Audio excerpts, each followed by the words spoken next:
दोस्तों नमस्कार, स्वागत है आपका यूट्यूब चैनल एबीटेक में। इस वीडियो में हम बात करेंगे तीन प्रमुख अपडेट के बारे में। पहली जो अपडेट है वो टीजीटी पीजीटी भर्ती को लेकर के, दूसरी अपडेट यहाँ पर BEd versus BSTC supreme court विवाद को लेकर के, और तीसरी अपडेट सीएसआईआर नेट को लेकर के है। तीनों अपडेट को कवर करते हैं आज इस वीडियो में। हम लोग बात करने वाले हैं केवीएस पीआरटी 2023 एग्जाम के लिए बेस्ट बुक के बारे में, जो कि चच्चू पब्लिकेशन द्वारा जारी की गई है। ये एक स्टडी गाइड बुक है। केवीएस 2023 का जो भी लेटेस्ट पाठ्यक्रम है उस पाठ्यक्रम के अनुसार ये पुस्तक यहाँ पर लॉन्च की गई है। 2000 से ज्यादा वैकल्पिक प्रश्न इसमें आपको मिल जाएंगे। 100% न्यू सिलेबस पर आधारित ये पुस्तक है। इसमें सभी चैप्टर्स के टॉपिक्स को पॉइंट वाइज और डिटेल से बारीकी से समझाया गया है। चैप्टर के अंत में इंपॉर्टेंट क्वेश्चंस भी दिए गए, उनकी व्याख्या भी दी गई है। केवीएस पीआरटी के अलावा भी इनके अलग अलग एग्जाम की बहुत सारी बुक्स आती हैं। ये सभी बुक्स आपको ऑनलाइन साइट अमेजन, फ्लिपकार्ट या नजदीकी बुक स्टॉल पर आपको मिल जाएंगी। ऑनलाइन बाय करने के लिंक वीडियो के डिस्क्रिप्शन बॉक्स में दिए गए, एक बार चेकआउट जरूर करें। सबसे पहले बात करते हैं हम लोग चयन बोर्ड टीजीटी पीजीटी भर्ती के बारे में। आप लोग जानते हैं टीजीटी पीजीटी 2022 में पदों की संख्या में वृद्धि और एग्जाम डेट को लेकर के दो अलग अलग टीमें चयन बोर्ड के दोनों गेटों पर आंदोलन कर रही हैं। 4 तारीख से आंदोलनरत है प्रतियोगी छात्र मोर्चा की टीम और 5 तारीख से आंदोलनरत है प्रतियोगी छात्र प्रतिनिधि मंडल की टीम। आज जो अपडेट है वो प्रतियोगी छात्र प्रतिनिधि मंडल के जो लीडर हैं शीतला प्रसाद ओझा, उनकी तरफ से अपडेट निकल के आ रही है कि आज उप सचिव से पुनः इनकी वार्ता हुई है और वार्ता के दौरान जो उप सचिव साहब हैं उन्होंने ऐसे इशारे किए, खुल करके तो नहीं बताया लेकिन हाँ जो इनका इशारा आप समझ सकते हैं। उनका कहना यह है कि हम इस पर अब कुछ नहीं कर सकते हैं, अध्यक्ष साहब इसमें कुछ नहीं कर सकते हैं, अब जो कुछ है वो सब कुछ शासन के हाथ में है। समझ रहे हो। हालांकि उन्होंने इस बात के भी संकेत दिए कि टीजीटी पीजीटी भर्ती में अध्याचन पोर्टल खोला जा सकता है।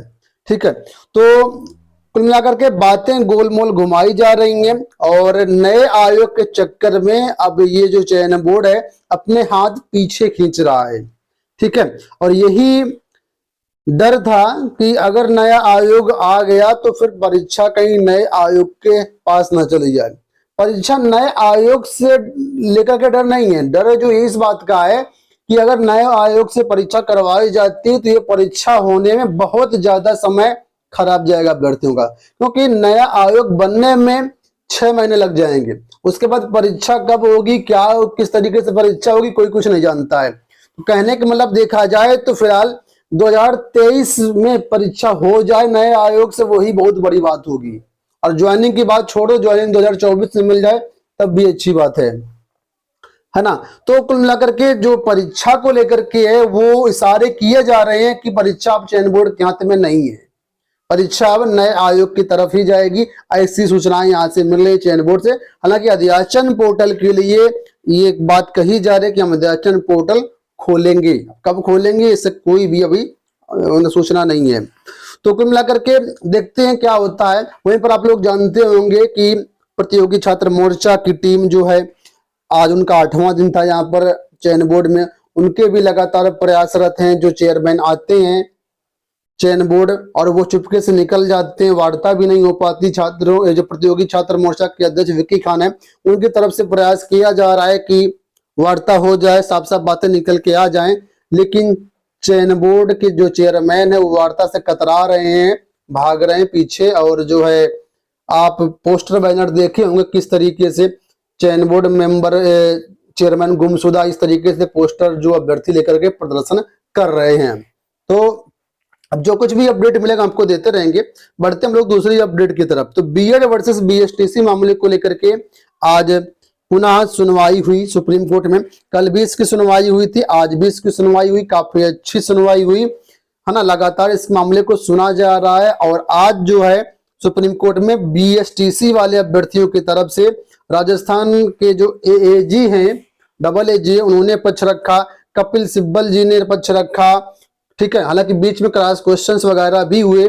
आज जो मामला रखा गया बातें हुई सुप्रीम कोर्ट में, कहीं ना कहीं आरटीआई एक्ट को लेकर के हुई, आरटीई एक्ट।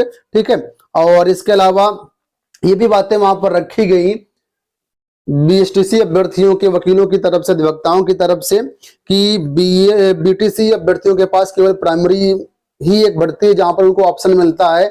और इस पर बीएड अभ्यर्थियों की तरफ से बातें कही गई कि प्राइमरी ही नहीं, जूनियर में भी बीएड बीएसटीसी वाले अभ्यर्थी एलिजिबल है, वहां पर भी आवेदन कर सकते हैं। राजस्थान में भी एलिजिबल है और उत्तर प्रदेश में भी आप लोग जानते होंगे डीएलएड वाले अभ्यर्थी एलिजिबल हैं जूनियर के लिए।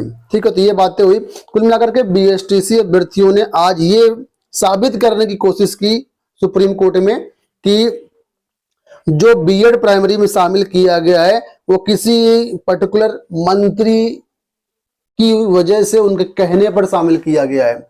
आप लोग जानते हैं केंद्रीय जो शिक्षा मंत्री हैं उनका इशारा वही था कि उनके कहने पर यहाँ पर शामिल किया गया है बीएड को प्राइमरी में। तो एनसीटी की तरफ से जो मनीषा मैम थी उन्होंने अपना पक्ष रखा कि नहीं, हम किसी कहने पर नहीं किए गए, इसके लिए कमेटी बनाई गई थी जिसमें से केवीएस, एनवीएस और अलग अलग राज्यों के जो सेक्रेटरी लेवल के अधिकारी हैं उनको टीम में रखा गया था और सबके सुझाव के आधार पर यहाँ पर हमने बीएड को शामिल किया है प्राइमरी। इसके लिए बाकायदा गजट वगैरह जारी करके ही यहाँ पर किया, लीगल तरीके से किया है। तो जो एनसीटी है अपने जून 2018 के जो नोटिफिकेशन उस पर स्टैंड है, उनका कहना है कि सारी चीजें बाकायदा जो रूल्स रेगुलेशंस उसके तहत की गई हैं, किसी के कहने पर इस तरीके से नहीं किया। लेकिन बीएसटीसी अभ्यर्थियों का प्रयास यही था कि इस तरीके से शामिल किया गया है।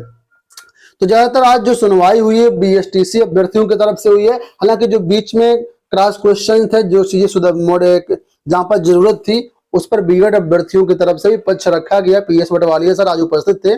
ठीक है, और इस पर जो है कल बीएड का पक्ष रखा गया था, आज बीएसटीसी अभ्यर्थियों का पक्ष रखा गया। अब लगभग दोनों की सुनवाई पूरी हो चुकी है।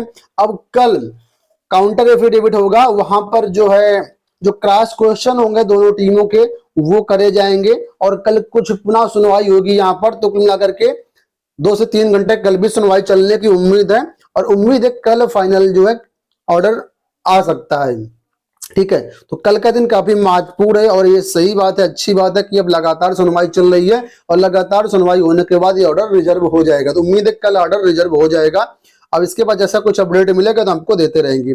बात कर लेते हैं सीएसआईआर नेट को लेकर के। तो सीएसआईआर नेट को लेकर के जो अपडेट है, तो यहां पर आप लोग देख सकते हैं सीएसआईआर नेट की तरफ से एचआरडीजी सीएसआईआर की तरफ से ट्वीट करके बताया गया है कि दिसंबर 2022 CSIR UGC net exam will be combined with June 2023 exam. यानी दिसंबर 2022 वाला एग्जाम अलग से नहीं करवाया जाएगा, दिसंबर 2022 और जून 2023 का एग्जाम एक साथ कंबाइंड रूप से करवाया जाएगा। ठीक है, और बताया गया है it is tentatively scheduled to be held in May June 23। यानी जो आपका जो एग्जाम होगा मई और जून के महीने में करवाया जाएगा एनटीए के सहयोग से। तो जिस तरीके से आपने देखा होगा सीएसआईआर यूजीसी नेट के लिए दिसंबर 2022 के लिए आवेदन प्रक्रिया शुरू है, वैसे उम्मीद जताई जा रही थी कि यहां पर भी होगी, लेकिन उन्होंने बोल दिया कि अब दिसंबर 2022 के लिए अलग से एग्जाम नहीं होगा, जून 2023 के साथ इसको कंबाइंड रूप से करवाया जाएगा। तो जो भी अभ्यर्थी साइंस स्ट्रीम के हैं उनके लिए एग्जाम होता है, जो अभ्यर्थी आर्ट्स स्ट्रीम के हैं उनके लिए यूजीसी नेट एग्जाम होता है, ये तो आप लोग जानते होंगे। कुल मिलाकर के साइंस स्ट्रीम वाले अभ्यर्थी जो हैं इनके लिए ऑनलाइन प्रक्रिया शीघ्र ही शुरू होगी। परीक्षा की डेट आपकी जारी कर दी गई है मई जून 2023। तो आप लोग इसकी तैयारी में लग जाइए। एग्जाम आपका पक्का है कि मई जून में होगा ही होगा। आवेदन प्रक्रिया जल्द शुरू होगी और इसकी अगर टेस्ट सीरीज वगैरह चाहिए यूजीसी नेट की या सीएसआईआर नेट की तो हमारे वेबसाइट governmentjobcenter.com पर जाएंगे, टेस्ट सीरीज के सेक्शन पर अवेलेबल है। इसके अलावा एग्जाम प्रिपरेशन बाय एबीटेक एप्लीकेशन पर भी अवेलेबल है। उम्मीद करता हूँ वीडियो पसंद आया होगा। इस वीडियो में इतना ही, धन्यवाद।